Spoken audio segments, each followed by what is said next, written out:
அனைத்து ஊடகங்களுக்கும் பத்திரிகையாளர்களுக்கும் வணக்கம். இன்றைய தினம் தமிழ்நாடு முதலமைச்சர் திரு ஸ்டாலின் அவர்கள் என்னை பற்றி பல விமர்சனங்களும் நன்மை காலமாக தெரிவித்து வருகிறார். இந்த 2-3 நாட்களாக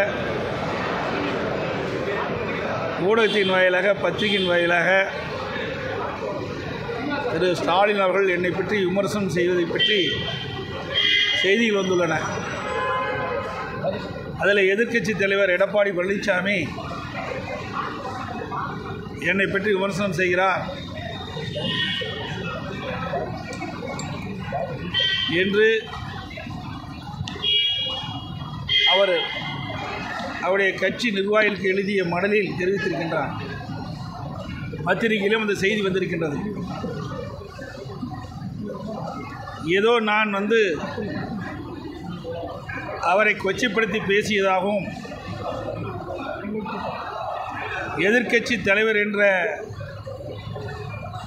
அந்த நிலையிலிருந்து தவறுதலாக பேசுவதாக பத்திரிகையிலே விமர்சனம் செய்திருக்கின்றார்.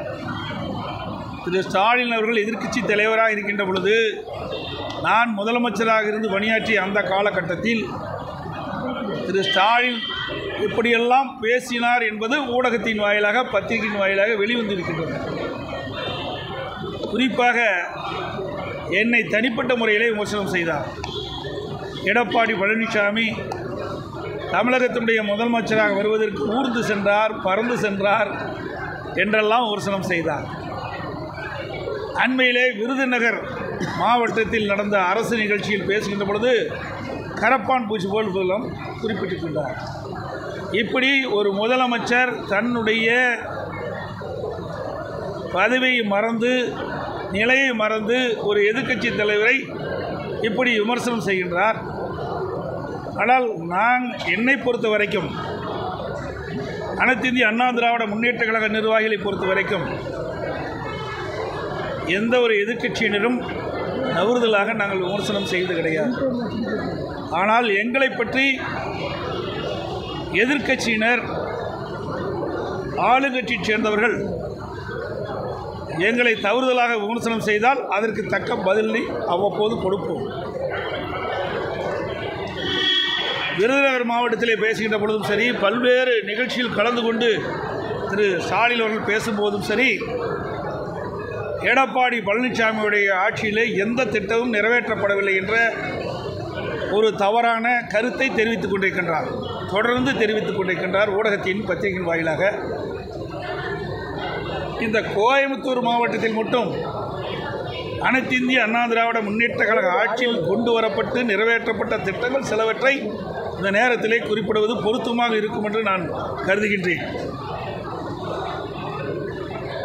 அரசு மருத்துவக் கல்லூரி மருத்துவமனையில் 100ஆண்டு விழா கட்டிடம் 290 கோடி ரூபாயில் அதிமுக ஆட்சி தான் கொண்டு வந்திருக்கிறோம். 253 கோடி மதிப்பீட்டில் ராமநாதபுரத்தில் உயர்மட்ட மேம்பாலம் அமைக்கப்பட்டது. 230 கோடி ரூபாய் மதிப்பீட்டில் நொய்யல் ஆறு புனரமைக்கப்பட்டது. 194 கோடி மதிப்பீட்டில் காந்திபுரம் 2 அடுக்கு மேம்பாலம் அமைக்கப்பட்டது. சுமார் 415 கோடி மதிப்பீட்டில் ஈச்சனாரி முதல் பொள்ளாச்சி வரை 4 வழிச்சாலை அமைப்பதற்கு அதிமுக அரசு நடவடிக்கை எடுக்கப்பட்டது. தொண்டாமுத்தூர், பொள்ளாச்சி, மேட்டுப்பாளையம், புளியங்குளம், பல்லடம், அவனாசி இந்த 6 இடங்களில் 6 புதிய அரசு கலை மற்றும் அறிவியல் கல்லூரி கொண்டு வந்து அங்கு இருக்கின்ற ஏழை எளிய மாணவர்கள் குறைந்த கட்டணத்தில் பட்டப்படிப்பு படிக்கக்கூடிய சூழ்நிலையை உருவாக்கி தந்ததும் அதிமுக அரசு. பாலக்காடு, மேட்டுப்பாளையம், அவனாசி மற்றும் திருச்சிரோடு சாலை 4 வழிச்சாலைகளாக மேம்பாடு செய்யப்பட்டது.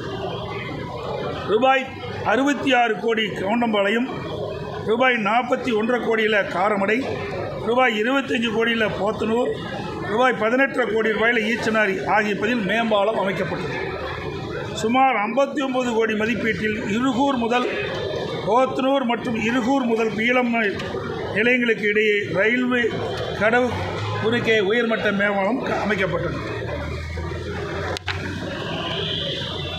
ரூபாய் 3650 கோடி மதிப்பீட்டில் பொள்ளாச்சி திண்டுக்கல் வரை தேசிய நெடுஞ்சாலை திட்டம் அதிமுக அரசால் கொண்டு வரப்பட்டு தற்போது நிறைவேற்றப்படுகின்ற சூழல் இருக்கின்றது. ரூபாய் 131 கோடி மதிப்பீட்டில் தொண்டாமுத்தூர் ஒன்றிய பகுதியில் பவானி ஆற்றிலிருந்து கூட்டுக்குடி திட்டம் கொடுக்கப்பட்டது. ரூபாய் 550 கோடியில் குறிச்சி குனியமுத்தூரில் பாதாள சாக்கடை திட்டம் கொண்டு வரப்பட்டது. ரூபாய் 195 கோடியில் குறிச்சி குனியமுத்தூரில் குடிநீர் திட்ட பணிகள் நிறைவேற்றப்பட்டிருந்தது.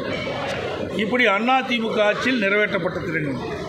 அதிமுக ஆட்சியில் கொண்டு வரப்பட்டு நிறைவேற்றப்பட்ட திட்டங்களை திரு ஸ்டாலின் தலைமை கொண்ட அரசாங்கம் ஸ்டிக்கர் ஒட்டி திறக்கப்பட்ட திட்டங்கள்.